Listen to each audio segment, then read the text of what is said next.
कि उसकी सोच और तुम्हारी सोच में माना मौजूद एक दूरी है, कि उसकी सोच और तुम्हारी सोच में माना मौजूद एक दूरी है, और होती होगी घर में रौनक बच्चों से। हाँ, होती होगी घर में रौनक बच्चों से, पर हर घर में पिता की आवाज़ का होना ज़रूरी है। Hi everyone.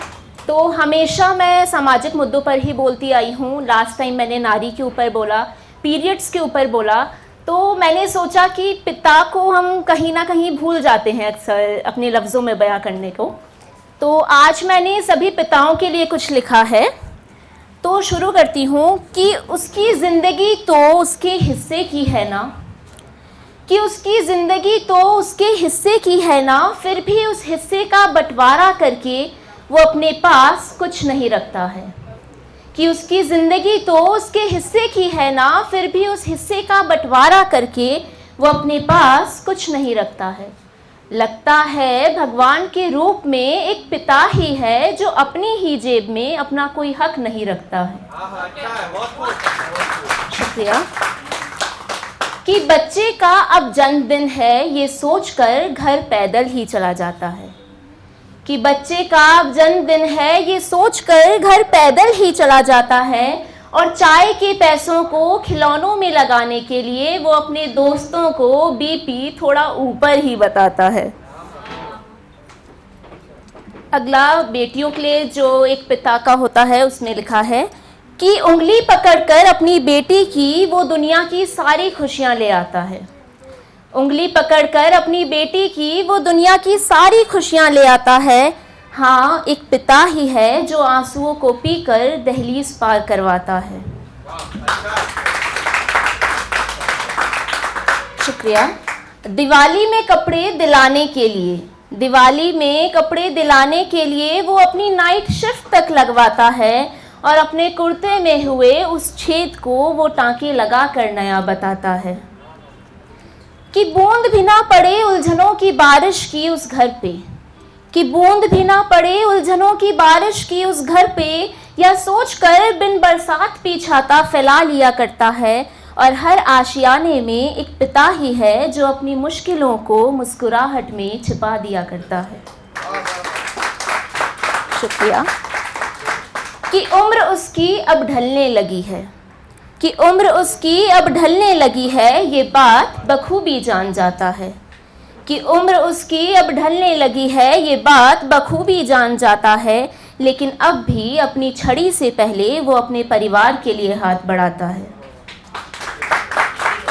शुक्रिया। जिम्मेदारियों की चादर को बरसों से ओढ़ा करता है, जिम्मेदारियों की चादर को बरसों से ओढ़ा करता है, और उसके जाने के बाद कोई कमी ना हो, बस कुछ पैसे जोड़ा करता है। आखिरी है कि अपनी मुफलिसी की हालत देख मन तो उसका भी भर आता है, कि अपनी मुफलिसी की हालत देख मन तो उसका भी भर आता है, लेकिन मर्द का थप्पा जो लगा है पिता कहाँ रो पाता है। शुक्रिया। तो मैंने कुछ शायरी लिखने का भी सोचा है, होप इसे शायरी ही कहते हैं। कि अपनी मुसर्रत की वजह अब खुद तक रखा करती हूँ, कि अपनी मुसर्रत की वजह अब खुद तक रखा करती हूँ, और इस भीड़ में निकलने से पहले थोड़ा कम ही सजा करती हूँ। हाँ, पसंद है मेरी माँ को मेरे कानों में ये झुमका, पर उन दरिंदों की नज़रों से मैं हर रोज़ डरा करती हूँ।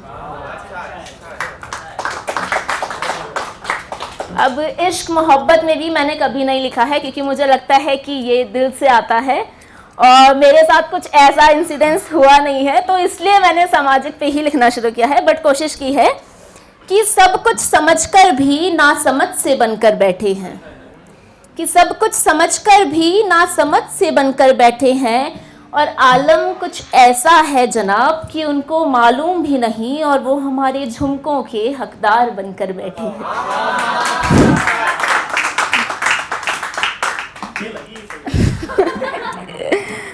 एक टू लाइनर है कि जाते हुए देखकर भी रोका नहीं उनको, जाते हुए देखकर भी रोका नहीं उनको, उनकी ख्वाहिशें जो पूरी हो रही थी हमने टोका नहीं उनको।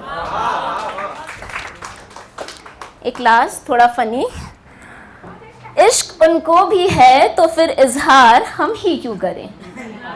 जब इश्क उनको भी है तो फिर इजहार हम ही क्यों करें, और छत पर जाने का रास्ता तो उनके घर भी है, फिर इंतज़ार हर वक्त हम ही क्यों करें।